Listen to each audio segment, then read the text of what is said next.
जी प्रणाम। मैं reliable institute का एलएलबी फर्स्ट ईयर का छात्र गोपाल बंसल बोल रहा हूं। बाबा जी, मैं अपने और अपने साथियों के फायदे के लिए एक बात पूछना चाहता हूं कि जैसे शिक्षा के क्षेत्र में पढ़ाई में अगर ध्यान केंद्रित ना हो तो मन को भटकाव से बचाने के लिए कोई अगर स्पेशल प्राणायाम या योगा वगैरह हो, ऐसा कोई योगा या प्राणायाम बताइए बाबा जी। देखो भाई, मन तो बहुत चंचल होता ही है, भटकता है ही, है ना।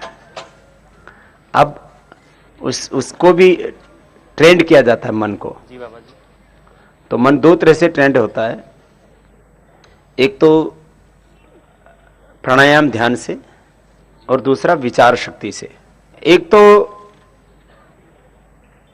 हम प्राणायाम करें, ध्यान करें तो उससे स्वाभाविक रूप से मन का नियंत्रण आता है।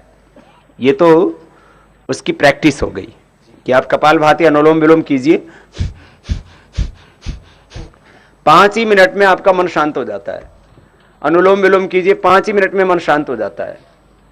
श्वासों पर ध्यान कीजिए, खाली लंबा श्वास ही चल रहा है ना, ऐसे 4-5 श्वासों को ऐसे देखते हैं तो मन शांत हो जाता है। ये उस का एक प्रोसीजर है जी बाबा जी, जो है व्यवहारिक तौर पर।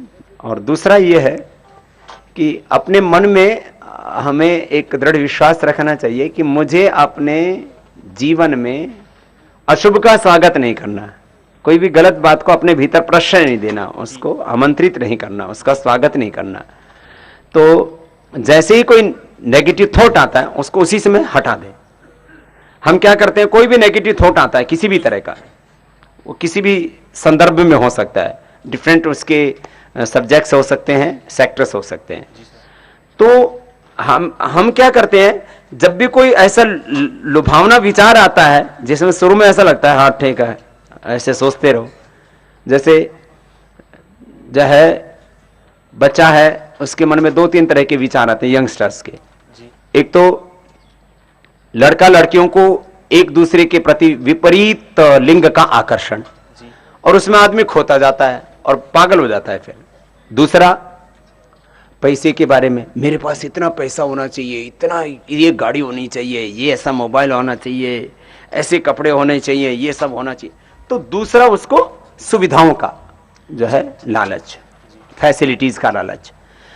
तो किसी भी तरह का ये जो लालच मन में आता है, चाहे वो धन का लालच आए, चाहे वो शरीर का वासनाओं का लालच आए, इन सब से अपने मन को कंट्रोल में रखना कि मुझे नहीं जाना इस तरफ।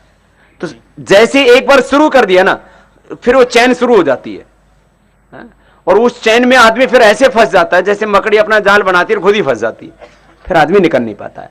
तो एक ही विचार रखे मन में कि मुझे अशुभ का स्वागत करना ही नहीं है, बुरे विचार का स्वागत करना ही नहीं है, किसी भी लालच का स्वागत नहीं करना है, उसको अपने भीतर जगह ही नहीं देनी है। एक बार भीतर आ गया ना, फिर तो फंसेगा। धन्यवाद बाबा जी। ठीक है।